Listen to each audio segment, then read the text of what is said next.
Welcome to Italian Roots and Genealogy, where history lives in our blood. We explore the journeys, records, and family stories that connect Italy to the world. Because when you discover your roots, you just don't find names, you find yourself.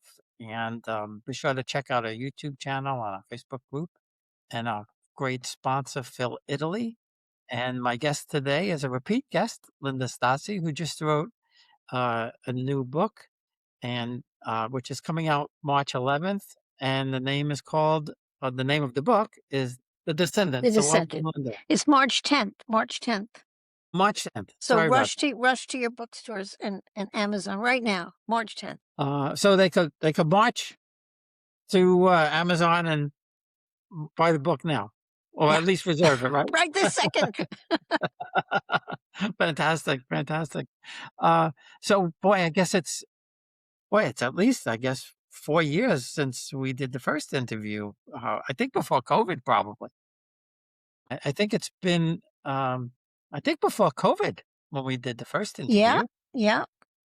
Wow. It was before COVID when I had Time the is other book, and then I found out that Netflix stole it and made a terrible TV series out of it and didn't give me credit, and it was so I just got really upset and miserable, and I actually called lawyers, and they said, "Well, you're up against all the power in the world, so yeah, good luck, right? yeah, good luck with that."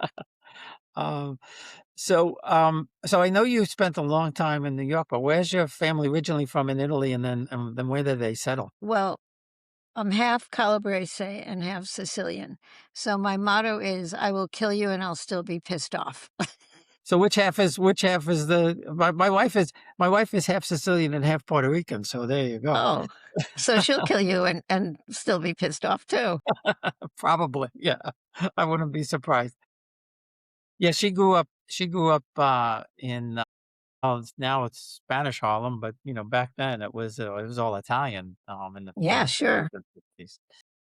So that's the difference. As a matter of fact, several years ago, I went to Rayo's and I took a bunch of hard-nosed guy reporters with me, and, they were having the feast.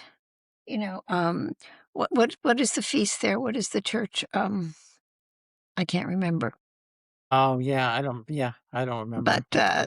so they were very impressed that we were all at Rayo's, and they started at the feast, they let off fireworks. All 4 guys jumped under the table. They thought they were being shot at. That's funny. That's very funny. Um, yeah, now everything in New York now is different. Little Italy's not like it was when we were No, growing up. it's nothing. I mean, New York City, I feel, has lost its charm and its vibe and its creativity. And I have a friend who's the columnist for the New York Post uh, real estate, and she did a long, hard investigation. I mean, all these buildings, the neighborhoods are all being knocked down. It's all backed by Chinese and Russian money launderers. So you look at the cityscape, and it looks like a bunch of milk cartons now. There's a building when you come down 33rd Street that blocks the Empire State Building. I mean, how disgraceful is that? How Yeah, awful is that? yeah.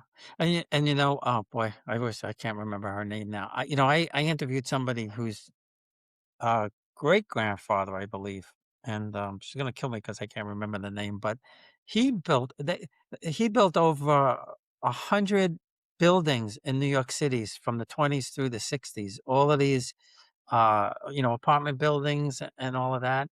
And he, the wall when you're going north on um, the Hudson River Drive there, Yeah, and there's that big wall right. just before you get to the Washington Bridge. Well, he had a castle up there. He owned 7 acres up there, this guy. Wow. And I thought the city built the wall, but no, it was him. And there's a Really? Yeah, and there's 7 apartment buildings there now, and, he had a castle there, he had everything there, and he actually the taxes were getting high, he didn't wanna burden his children, so he's the one who actually tore down this castle after he built it, after 25 or 30 years, and then put up the apartment buildings. Wow. But it's an incredible story, and, coming from to New York, I'm like, "Gee, how did I never know this, that this Italian builder from Italy, um, Wow. and built all of this stuff." It is sad, to think about what it once was, Yeah, and what it's it is not that now. way. Yeah, I'm more afraid of the horrible tourists in Times Square than I ever was of the hookers and the pushers. Well, I mean, we both remember what Times Square was like and growing up too, right? I It was all loved the it. I loved that sense of danger and everything in the city, and now it's just, I don't know, it's lost its creative vibe. It's just all these Wall Street bros knocking down stuff and, building these ridiculous apartments and, ah, what can you do? Nothing stays the same, right? No, no, exactly. So, that's what's so interesting, I think, about your story is because you have roots out west, is that right? Yes. And, what I'm trying to do with this book, it's based on real events. It's based on my family, and the story that it has been hidden from Italians. And I'm doing a lot of Italian events like at NIAF and, the Columbus Citizens Foundation, and they don't Italians don't know this story, and I, for the most part, didn't know a lot of it either. But in the turn of the 20th century, in the early 1900s, Messina had that giant earthquake and then the tsunamis, and like 100,000 people were killed, and a lot of people went to the mountains, and the mountains had a drought, and there were bandits, and it was just bad situation in Sicily. So Rockefeller sent his, what he called, they were padrones, and they went looking for strong young bucks to come to America, and they promised them land, and they promised them farms, and they promised them that the president of America was going to take care of them. And they get to Ellis Island, and they're herded into cattle cars and taken to the mines. And it's not like we're allowed, it's not, they were in bondage. They were paid in company scrip. They had to pay for their own clothes. They had to go into the mines. They had to pay for their own pickaxes, which meant that they had no money. Company scrip could only be purchased at the company store. They didn't read, they didn't write. For the most part, and they didn't speak the language. And their families had been promised free passage. So they had no way of telling their families, this is a hellhole, don't come. So the families came. And then, it was just a horrific, horrific conditions, and it was a lot of, all foreigners, all immigrants, a lot of Italians. Thousands and thousands of Italians helped settle the West, which nobody knows. I mean, so, they're all in Colorado, and then in 1914, the United Mine Workers came in and they struck, and Rockefeller fired everyone who struck. So the United Mine Workers set up a tent city in Ludlow, a few miles away, where the miners lived with their families. And then at night, Rockefeller's goons, he paid the National Guard to be his private army. And they would go in there at night with a turret machine gun mounted on an armored car and start shooting. So the immigrants, mostly Italians, built trenches under their tents for their women and children to hide when the bullets started flying. So when they still didn't go back to work, apparently Rockefeller gave the order, just do what you have to do. And they went in and they poured oil on top of the tents and set the tents on fire. And they killed dozens and dozens of women and babies and children hiding under the tents. And it was called the Ludlow Massacre. So then it created the Colorado Coalfield Wars, and it was just a terrible, terrible thing. The government's official numbers were 23 women and children dead, but a female reporter went in there and counted 63, I think it was. And when they took Rockefeller to Congress, he said, well, they had no right to strike basically. So these guys now are living wild in the mountains of Colorado with their with whatever whoever wasn't killed. The ones that didn't go back to work because they were wanted because they might have killed some of the agents or whatever when in during the war. Um, and then in 1916, the government of Colorado declared prohibition, and that was 4 years before the rest of the country. So these people said, "Well, that's the one thing we know how to do is make wine and moonshine."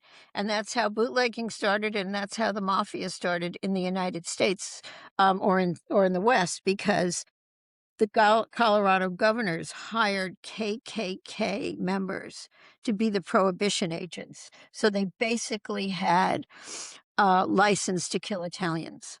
They'd go there and say, "Oh, you have a still," and they just had license to kill. They were actually Ku Klux Klan members who were deputized by the government. Really? Wow. And these are You know, stories that Italians don't know. And a lot of times, I don't know how you were raised, but a lot of times, people tend to just tell the good stories because they're ashamed of the bad stories. And when I uncovered a lot of this, I was like so shocked and appalled at what these people went through. And I also want to change that. I call it unconscious bigotry against Italians. There is no other ethnic group where you're just allowed to freely make fun the way you are with Italians. You know how many people have said to me, "Hey, Goomba." What mm, does that mean? yeah, What yeah. does that mean? An award-winning journalist. What does that mean? You're a jerk. And, there's but it's that Jersey Shore mentality. They think that that's okay. It's not okay. So I want this book to change that bigotry. I want people to understand what Italians went through, the hatred and the bigotry, and also how things don't change. About we have ICE now, and they had the KKK then. That were prohibition agents. So I want to change that whole scenario that all Italians came to here. They became gangsters in New York and they killed people. And I mean, they settled the West. My grandparents had a ranch. My mother rode her horse to school every day. My uncles were drovers. I mean, come on, really? And Well, that yeah. nobody knows that. There were 30 languages spoken in the mines of Colorado alone. They weren't John Wayne. They weren't talking, "Hey, partner." They were talking every 30 languages. Well, that's a really good point, and especially when there was somebody the other day on Facebook who was talking about what's going on today, and saying, and she actually put in there that um, back then it was kinder and gentler, and I was like, no, it wasn't. I No, it said, wasn't. and I listed some of it. She said, well, I No, know it all of. wasn't. She said, I know about all of that, and I'm like, no, you don't, because if you knew about all of that, you wouldn't have answered it in this way. You don't Right. You know would what do we you went know through. do you know that the New York Times, I think it was the New York Times, I have it in the book, and I said that Southern Italians were nothing but kinky-haired, dark criminals who had no right to be in school with children, white children. And it was very freely, if she thinks it was kinder and gentler when they set 63 women and children to burn to death, and then the next day they were chopping their heads and hands off so that they couldn't be identified. Yeah, that was kinder and gentler. People don't, but to forgive her because this is a part of history, because it's Rockefeller and rich people can get rid of history. Mhm.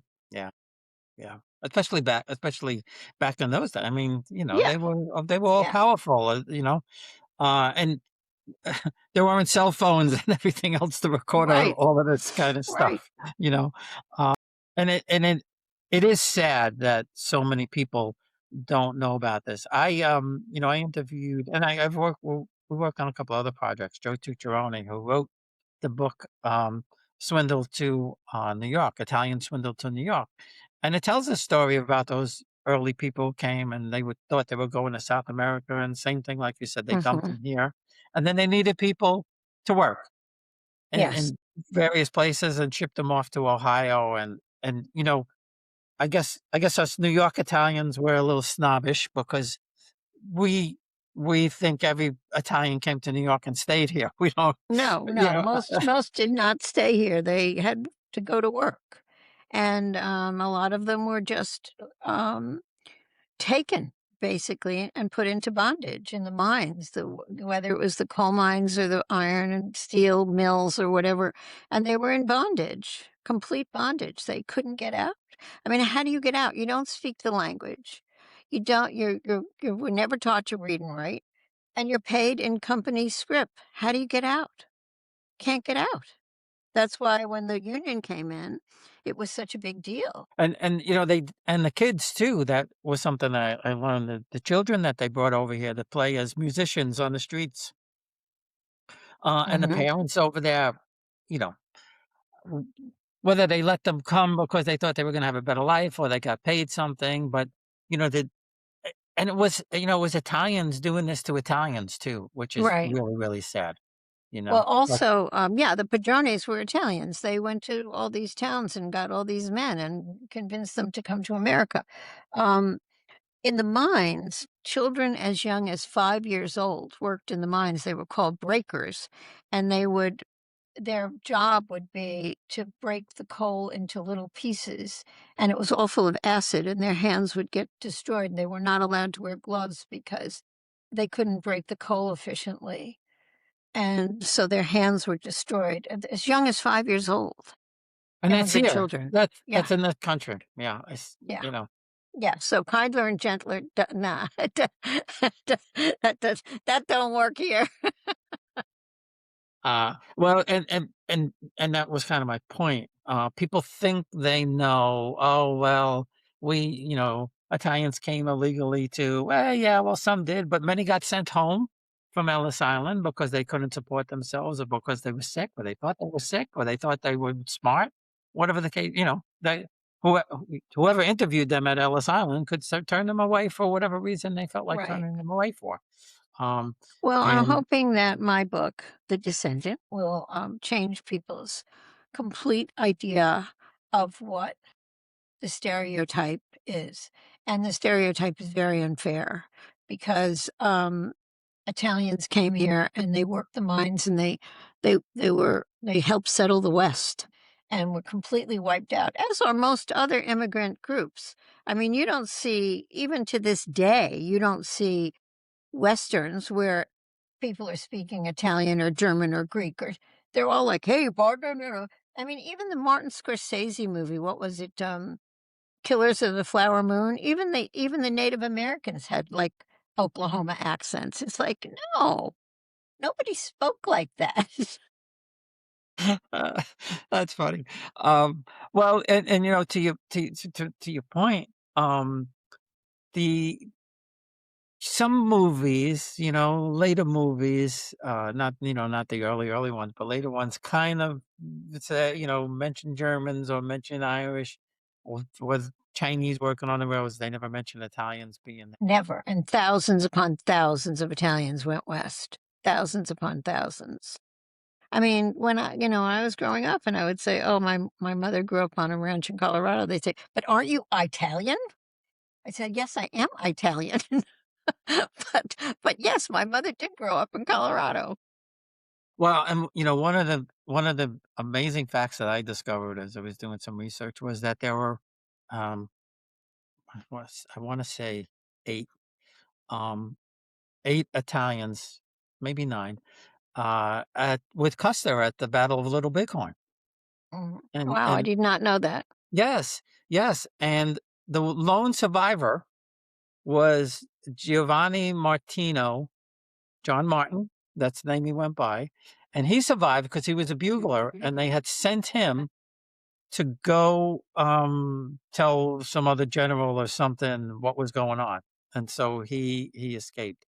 Uh, and he was an Italian immigrant, and uh, he was an abandoned in Italy. He was a child of the wheel, actually. And he came and then eventually he wound up in New York City and Yeah, worked for my the railroad. my family ended up back in New York City eventually too, but, I want people to know the real story of how courageous these people were and the impossible, impossible odds and the strength of the women is incredible. And this book has it's based on my family, and my grandmother had 16 children, 10 of which survived. And my aunts and my mother were real rebels, even though my grandfather was a brute. Um, I had one aunt who was an out and out lesbian. She knocked her husband's she had to get married, of course. She had a wife, though, too. We didn't think that was odd because that's what I grew up with. And she knocked her husband's eye out with a walnut on their wedding night. And I said to her once, I said, "Aunt Mary," I was a kid. I said, "Aunt Mary, how long have you been married?" "Oh my goddamn life. That's how long." I said, "Aunt Mary, I'm 8 years old. Don't tell me that." That's funny. That's really, really funny. Um, yeah, I'm glad you tell this story because, it's important for everybody to understand that, you know, it certainly wasn't easy for us. We were murdered, slaughtered, put into slavery, and Right. everything bad that can happen to, humans Mhm. happened to us too, and, Yeah. the same thing I I told this, person, I sent her the picture of my grandmother's, enemy alien card. I said, 60-year-old woman had to go get fingerprinted and her picture taken and all of that, and, they had left my oldest uncle behind. He was, maybe 3 or 4 when they came, and he didn't come until 1950.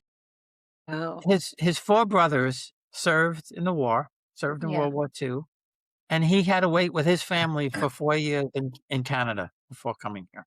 Not to give anything away, but the book ends, where World War II is declared and my mother has married my father.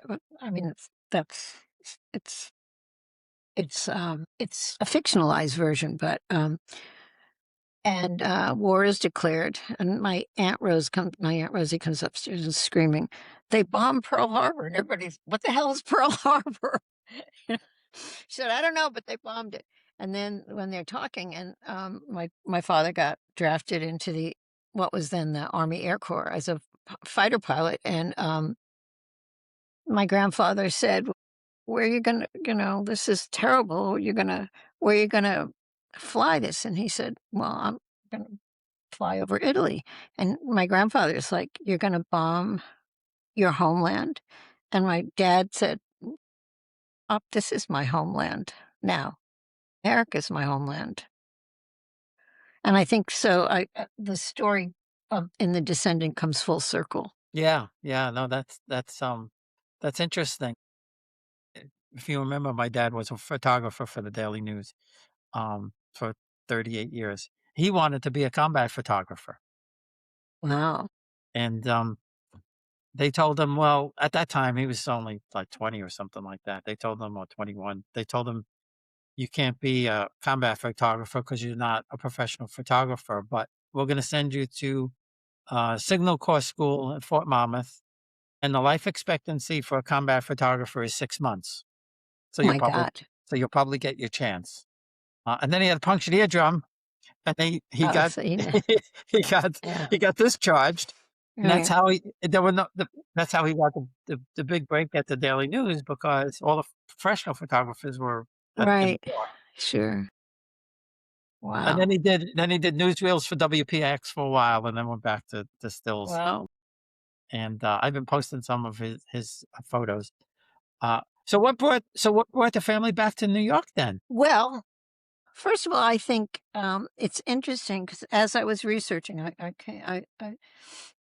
connected with, a long lost cousin named Charlie Carlino, who is, my Aunt Carrie was married to his great uncle, and as I'm reading it, I'm thinking, "Oh, Mario Puzo must have read this news account and based Charlie Carlino's father there were 3 sons, 1 daughter.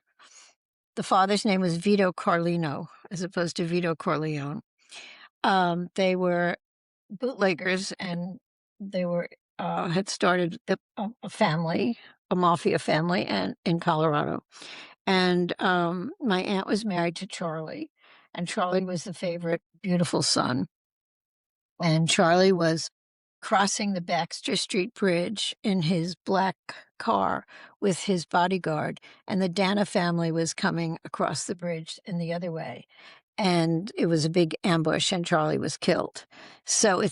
And so is the bodyguard. It's exactly like the scene in The Godfather.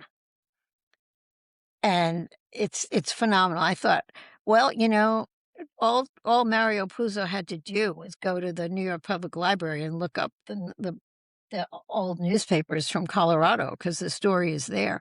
But the fact that it's Vito Carlino and Vito Corleone and the sons and the bridge and I mean, come on, Yeah, really?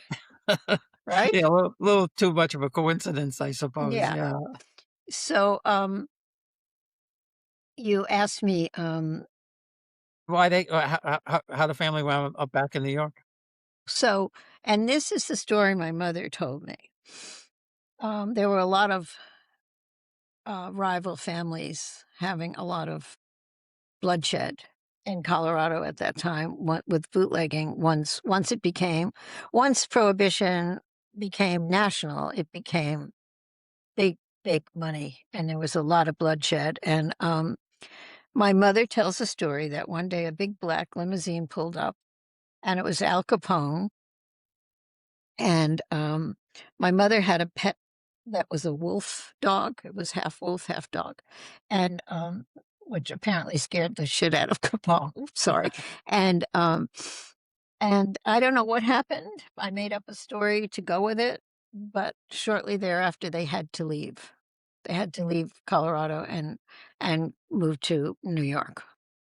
I think I think it was probably that these rival families were bad for business once the business got to be big corporate mafia business, and, they couldn't have their bootleggers and their distributors killing each other all over the place. So that's So all I know. and it's, so you don't think of it, you don't think of the mafia being in Colorado, but No, were no, they no, there's books about it. There's my cousin Sam Carlino wrote a book called Carlino Brothers, The Mountain, Mafia, and there's another book called The Mountain Mafia. And it's all about this. And, before that, any mention was really Black Hand. It wasn't called Mafia.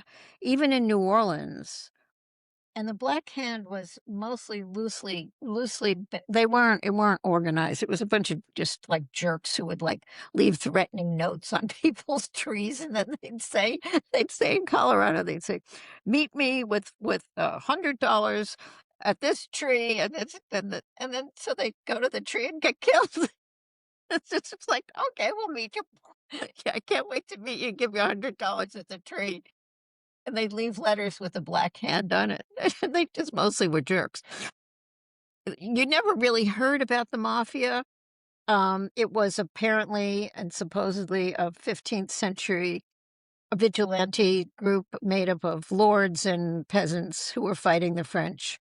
Um, and so you heard about it then in Colorado. It was sort of like, let's be like they were and fight the resistance because it was the Americans that were fighting against them, sending the KKK and the National Guard after them. So that was the first time that I came across it being used in that way. Before that, it was Black Hand, even in New Orleans. Yeah, yeah, no, I recall that in, a couple of books about the Black Hand in New Orleans, and, that was another tragedy, right? The when they lynched the Italians in New Orleans, Uh-huh. again, many But Italians don't people know that. know that story. People know that story. But yes, and in fact, the biggest mass lynching in the history of the United States was of Italians. That being said, people know that story, but they don't know about the Ludlow Massacre. They don't know about these mines. They don't know that Italians were tortured and indentured and all these children were killed with their mothers. They were roasted to death. And then the next day, this female reporter went there and saw the National Guard trying to chop off heads and hands so they couldn't be identified. I mean, Yeah, And yeah, to your point, I never heard that story. I never knew that story, and I didn't It's know. because I didn't it's know. rich people, Yeah, it's always been the rich and powerful, and it was Rockefeller's mines, and he was in New York, smoking cigars and having a good time, and people were being killed and tortured and living in hell, living in absolute hell in the worst possible conditions. yeah. And what year was that? Um, which the mine workers went on strike in 1914. So that's yeah, that's. I thought it would have been. I thought early, so that's pretty recent. That's well in terms of Italians, I guess. But yeah, boy, I never heard that story. And Yeah, this is really really important for people to it understand. is an important story. Yeah, It wasn't just Italians that were killed, it was immigrants, and babies and moms, and it's just awful, awful that it's like the more things change, the more they don't. yeah. Well, kind of to your point, like today there's ice and everybody's up in arms about it, but back then, like you said, it was the KKK was the police in many Mhm. places. Yeah. We in New York, Well, we were he's sending in these ICE agents, and Rockefeller sent in the National Guard. yeah, But yeah, Rockefeller paid for them privately. yeah, Can right. It you was like his imagine? private army, right? Yeah. Yeah, yeah. That's the crazy part of it. That he was able to hire the National Guard, and Yeah, what the hell? yeah, We and hire these guys. and pay off whomever else that he had to pay off to. Well, the sheriff, or I think it was the sheriff, had, gotten elected by by the KKK, so that's why he paid them all off to be he gave them all jobs as prohibition agents Well, because that's the they other got thing. him elected. People don't realize that the KKK didn't like the Italians either. They didn't like a lot of No, people, but they certainly didn't like no, us. And it's no. and in some cases, they liked us less than they liked the African Right, and, Americans. they hate Italians, but they also, I mean, I think they, for the most part, they're not, they don't like Catholics even, they No, just no, no. right.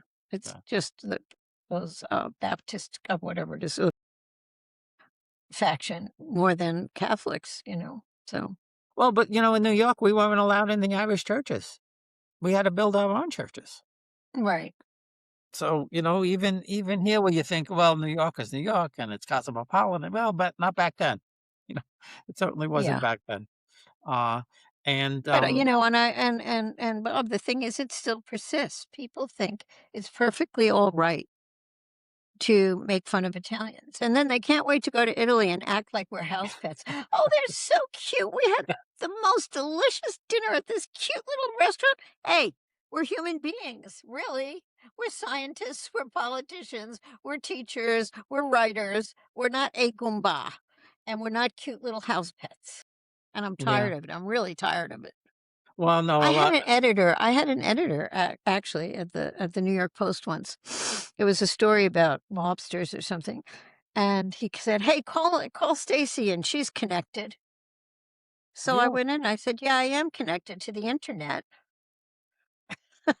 Are you kidding?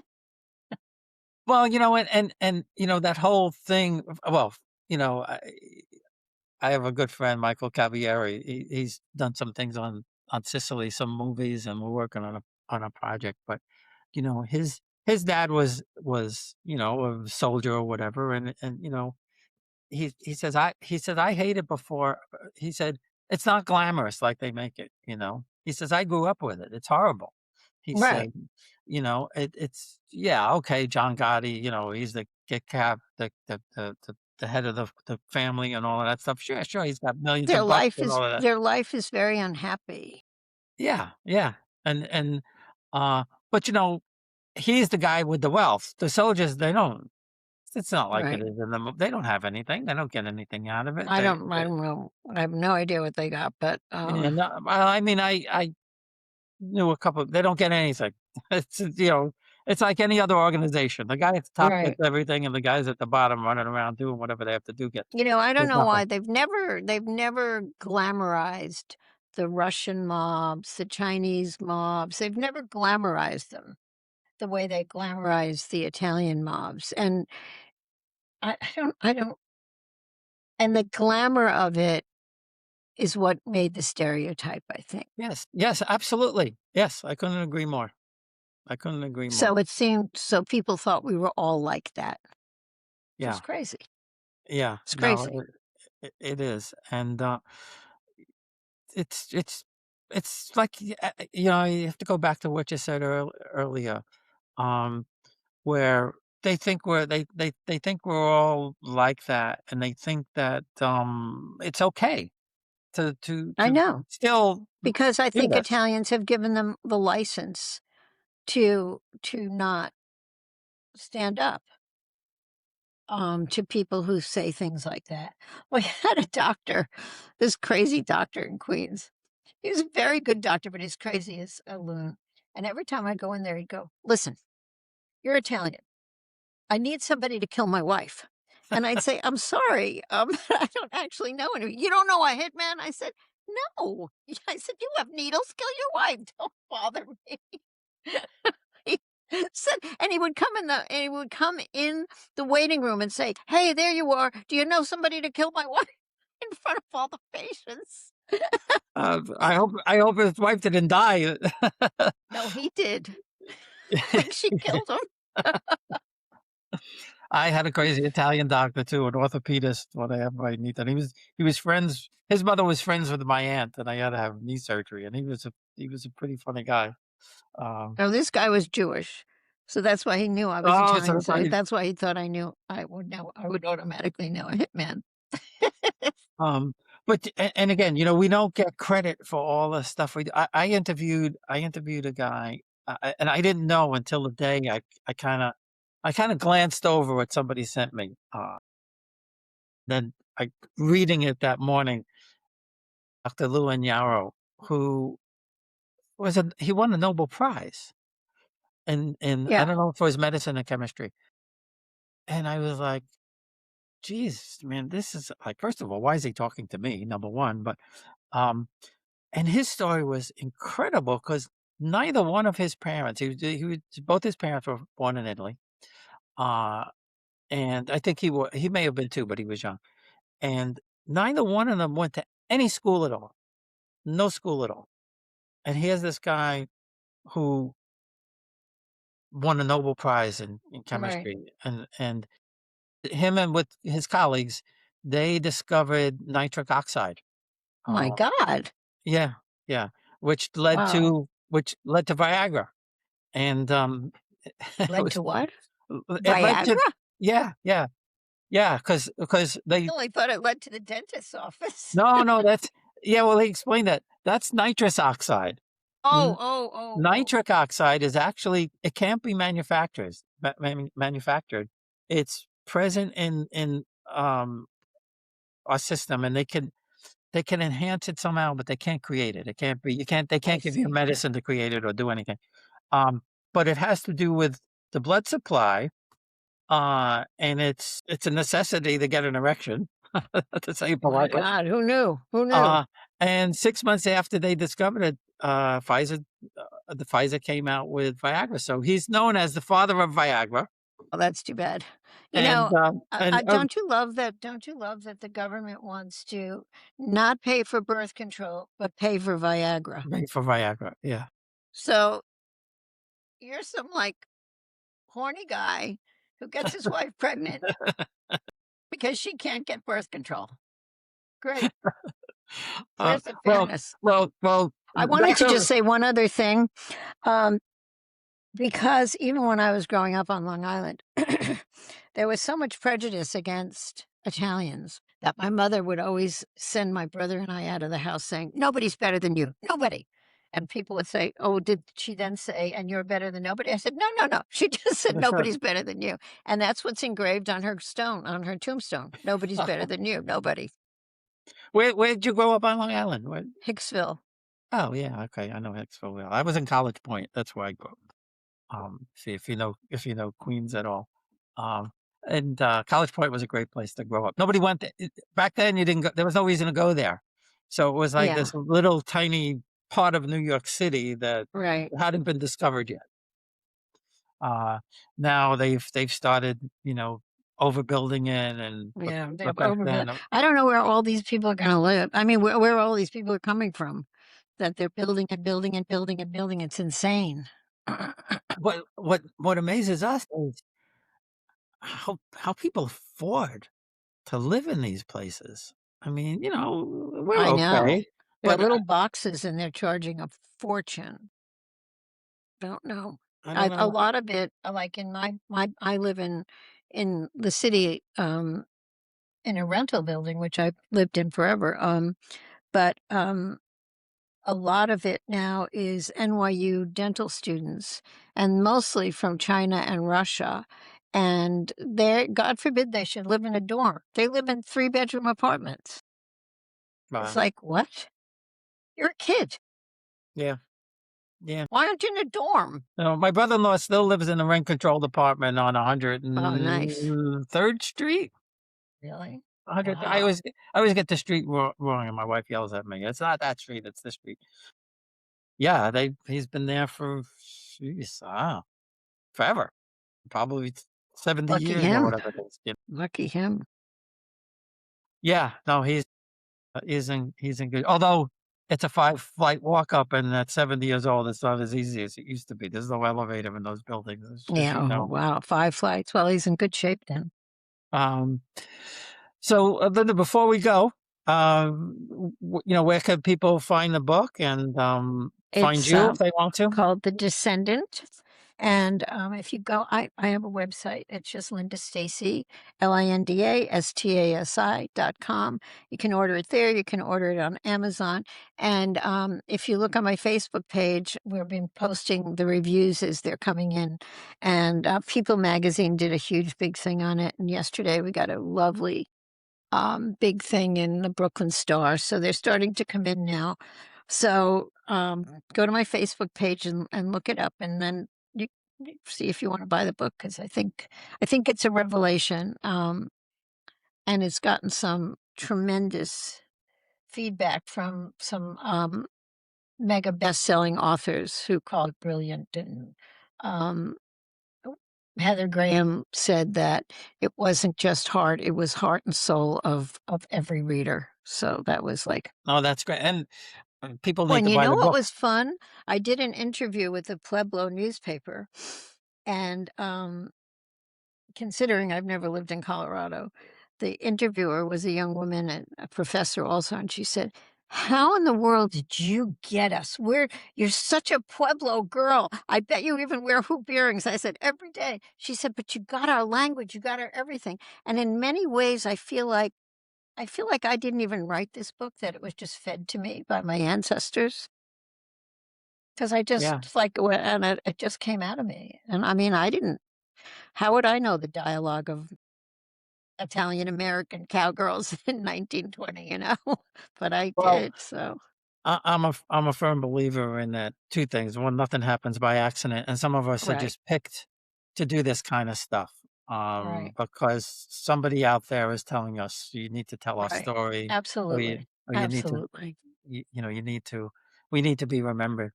Um, well, thanks again, Linda, I appreciate Thank it. you. Thank you, Bob. It's good, very good to talk to you again. Stay well.